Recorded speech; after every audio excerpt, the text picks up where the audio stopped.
Alia duduk di pojok kelas sambil menatap keluar jendela. Dari tempatnya duduk, ia bisa melihat langit biru yang luas, tempat di mana semua mimpinya melayang. Sejak kecil, Alia selalu kagum pada bangunan. Ia suka menggambar rumah, taman, dan jembatan di buku catatannya.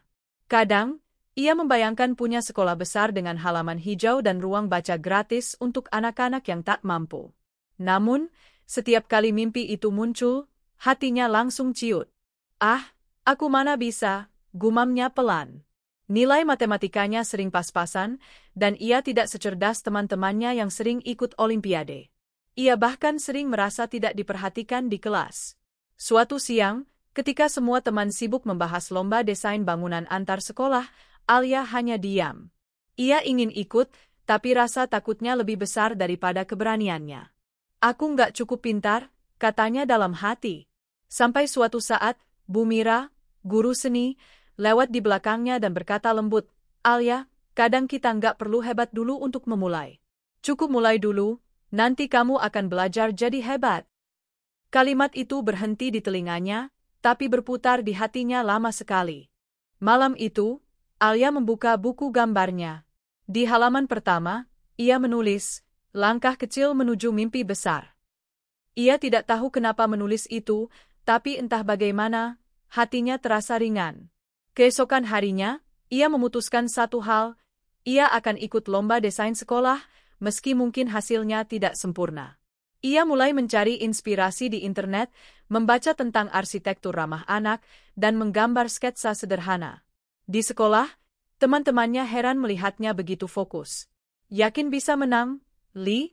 canda Raffi, teman sebangkunya. Alia tersenyum ragu. "Nggak tahu, Vi. Tapi aku pengen nyoba." Bu Mira tersenyum bangga melihat Alia mulai berubah. "Kamu tahu, Alia," katanya saat mengoreksi tugas, "orang yang melangkah pelan tapi terus maju, akhirnya bisa lebih jauh dari yang hanya berdiam diri."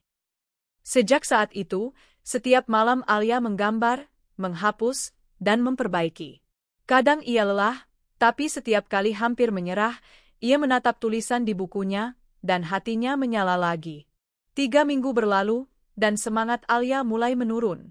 Gambarnya sering dianggap kurang proporsional, dan waktu lomba semakin dekat. Ia bahkan sempat berpikir untuk berhenti. Suatu sore, ia duduk sendirian di taman sekolah. Hujan gerimis turun, dan udara terasa dingin. Ia membuka bukunya dan melihat coretan bangunannya yang belum selesai. "Kenapa susah banget ya?" gumamnya. Tiba-tiba, Raffi datang membawa 2 bungkus roti. "Nih, buat kamu. Jangan nyerah, ya," katanya. "Kamu tuh keren, Li. Aku nggak pernah lihat kamu sefokus ini."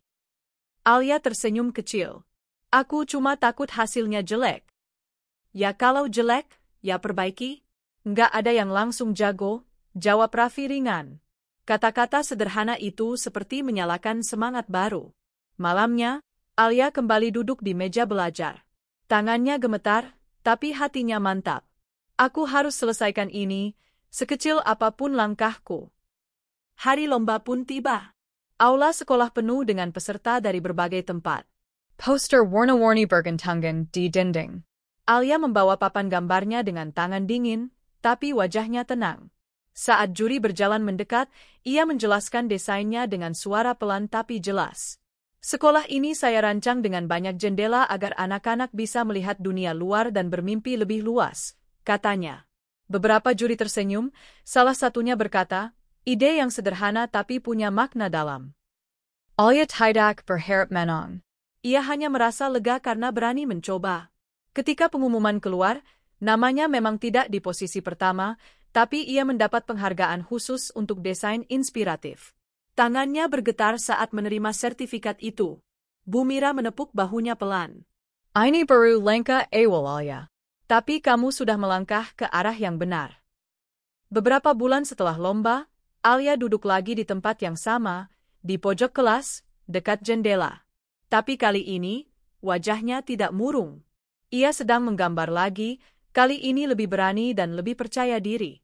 Ia juga mulai membantu teman-teman lain yang kesulitan membuat sketsa, bahkan diminta Bu Mira menjadi ketua tim desain sekolah untuk kegiatan sosial.